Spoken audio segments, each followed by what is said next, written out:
안녕하세요. 법률사무소 윤쌤의 허윤규 변호사입니다.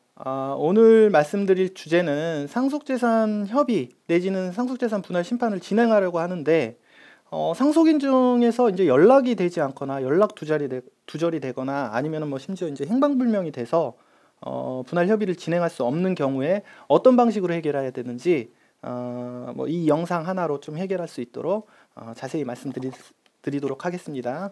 일단 상속재산 분할, 남아있는 상속재산을 어떻게 나눌 것인지 공동상속인들끼리 협의하는 과정 내지는 이제 뭐 소송으로 해결하는 과정인데요.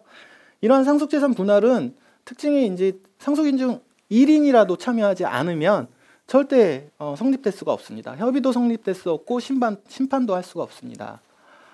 다만 이제 부동산 같은 경우에는 단독으로 법정 상속 지분으로 등기는 가능하다.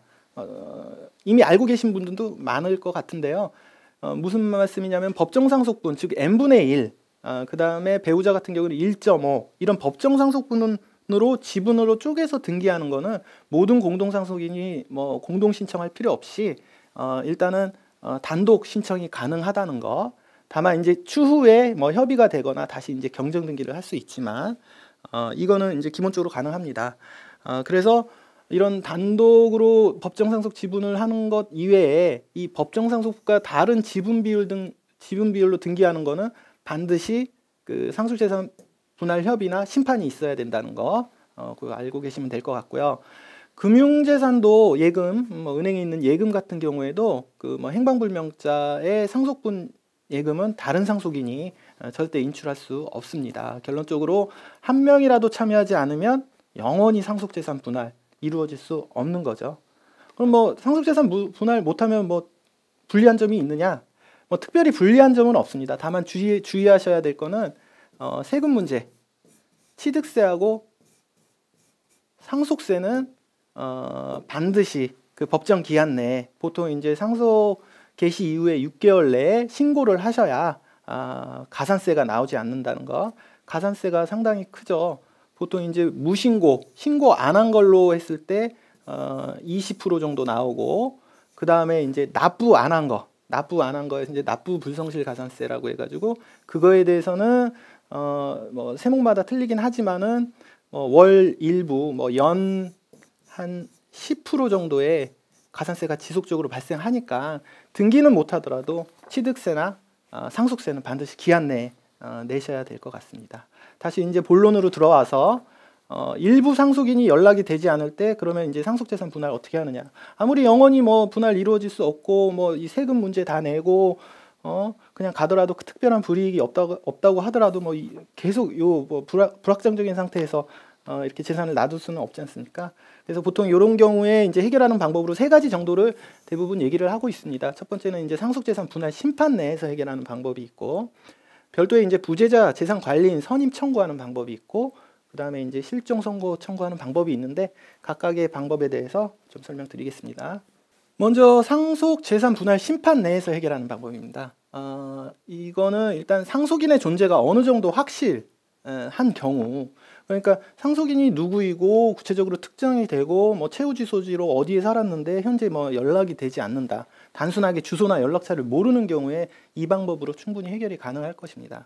뭐 절차는 간단한데 상속재산 분할 심판 제기해서 상대방을 상대로 뭐 처음에는 뭐 알고 있는 주소로 송달을 보내지만은 분명히 이제 뭐 수취인 부재라든지 이렇게 반송이 되어 오면 법원 사실 조회 등을 통해서 소재지를 파악해서 이제 송달하는 방법입니다.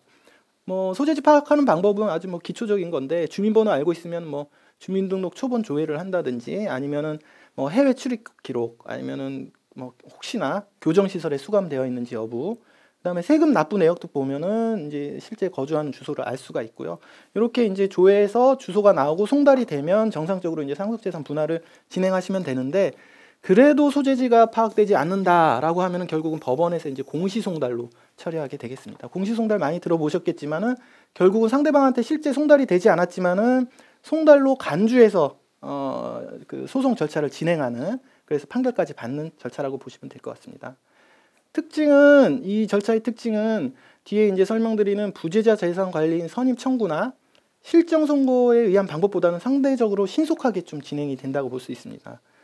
신속하게 진행된다고 해가지고 이 상대적으로 신속하게 진행된다는 것이지 상속재산 분할 심판 자체도 요즘은 뭐 거의 1년 이상 소요된다라고 보시면 될 것 같고요. 특히나 소재지 파악하고 공시송달까지 간다고 하면은 1년보다도 훨씬 많이 늘게 되겠죠. 그래도 뒤에 방법보다는 빨리 진행이 된다는 거.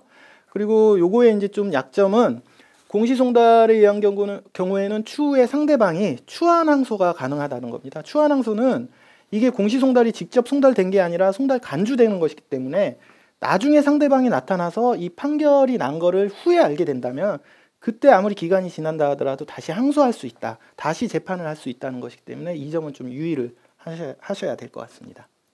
네, 두 번째로 이제 좀 고려하셔야 될 거는 앞에 부분은 좀 어느 정도 상속인이 특정이 되고 실제로 어느 정도 생활의 근거가 흔적이 있었다라고 했을 때 이제 상속재산 분할 심판으로 간다면 이 경우에는 종래 주소나 거소를 떠나서 상당 기간 쉽게 돌아올 가망성이 없는 사람, 뭐 예를 들면 북한에 있다거나 해외에 있는데 소재지를 파악할 수 없는 경우 등에는 이 부재자 재산 관리인 선임 청구를 합니다. 말 그대로 법원에 부재자 재산 관리인 선임 청구를 해서 제3자를 그 재산 관리인으로 선임하는 겁니다. 보통은 이제 변호사나 뭐 자격을 가진 분들이 등록이 되어 있죠. 그래서 그 부재자 재산 관리인이 선임이 되면 그 상속인을 대신해서 재산 관리인이 상속 재산 분할 절차를 진행하는 것입니다. 이 특징은 재산 관리인은 부재자 명의로 재산 관리를 하고 재산 분할이나 또 그 재산을 처분하기 위해서는 별도의 법원의 허가를 받아야 되고요. 그리고 이제 가장 큰 특징이 선임 비용이죠. 여러 가지로 좀 앞에 방법보다는 불편한 점이 있어서 앞에 방법이 안 됐을 때 부득이한 경우 이 제도를 이용해야 될 것 같습니다. 마지막으로 실종 선고인데요. 이거는 이제 민법상 실종 요건을 갖춘 경우에 생사가 5년 이상 확인되지 않는 경우 이용할 수 있고요. 마찬가지로 법원의 선고로서 가장 큰 특징이 사망한 것으로 간주를 합니다. 앞에 부분하고 이제 틀린 것이 만약에 이제 삼형제가 이렇게 있었을 때 뭐 앞에 공시송달이나 부재자 재산 관리인은 이분이 뭐 행방불명이 됐다라고 하면 이분이 없다고 치고하는 게 아니라 이분한테 송달이 됐거나 이분을 대신하는 재산 관리인이 있음으로 인해 가지고 존재하는 걸 전제로 하기 때문에 예를 들어서 뭐 재산을 3분의 1씩 분할이 되고 대신 이 3분의 1은 뭐 재산 관리인이 대신 관리한다든지 뭐 이런 식으로 처리가 되는데 이건 아예 사망한 것으로 간주하기 때문에 아예 상속인이 없는 것이 돼버립니다. 그러다 보니 재산은 다시 요 재산, 그러니까 상속인이 2명만 있게 되니까 2분의 1, 2분의 1 이렇게 좀 결과가 다르게 되겠죠. 어떻게 보면 가장 확실한 해결 방법이긴 한데요. 실정 선고의 요건이 너무 엄격하고 이것도 마찬가지로 시간과 비용이 상당히 많이 발생한다는 점. 또 한 가지는 혹시 여기 이제 상속인이 없다 하더라도 그 아들이나 자녀가 있거나 아니면 배우자가 있는 경우에는 대습 상속이 일어나게 됩니다. 요 대신 가름해서 그래서 그 대습 상속이 일어난지를 검토를 해야 되는데요. 사실상 행방불명된 사람이 비속과 배우자가 있는 경우는 많지는 않겠죠. 그래도 이제 어쨌든 법리적으로는 검토를 해야 된다는 거. 그래서 이제 마지막으로 정리를 한번 해보면 상속인이 뭐 연락이 안 되고 했을 때 그럼 어떤 방법으로 해야 되는지 뭐 3가지를 말씀드렸지만 명확한 기준이나 뭐 규정, 뭐 의무 규정은 없습니다. 없기 때문에 개별적 상황에 따라서 결정하시는 것이 원칙이고요. 그러나 일반적으로는 이 절차, 분할 심판 절차로 먼저 진행하시는 걸 저희는 이제 권해드리고 있습니다. 뒤에 부분은 너무 이제 번거롭고 비용도 발생하고 하기 때문에 일단 이 방법으로 진행하신 다음에 안 되면 이제 후에 방법을 좀 고민해 보시는 게 낫지 않을까. 그리고 상속재산 분할 심판으로 진행하게 되면 저희 법원은 후견적 재량, 쉽게 얘기해서 법원이 어떤 뭐 그 재량권이 넓기 때문에 그 분할 방식도 상당히 합리적이고 유연하게 결정을 하기 때문에 상당히 유리하거나 합리적으로 결정을 받을 수 있다라는 장점도 있고요. 그래서 실제로 실무에서 그 부동산의 경우에 행방불명자를 제외한 나머지 상속인에게 그 재산을 취득시키고 상속분에 해당하는 금액을 지급하는 방법으로 분할하는 경우도 상당히 많습니다. 뭐 여러 가지 뭐 실무적 문제가 있긴 합니다. 존재하지 않는데 뭐 부동산을 한 사람한테 몰아주고 그에 대한 가액을 연락되지 않는 사람한테 지급을 어떻게 하느냐 이런 방법이 있긴 한데요.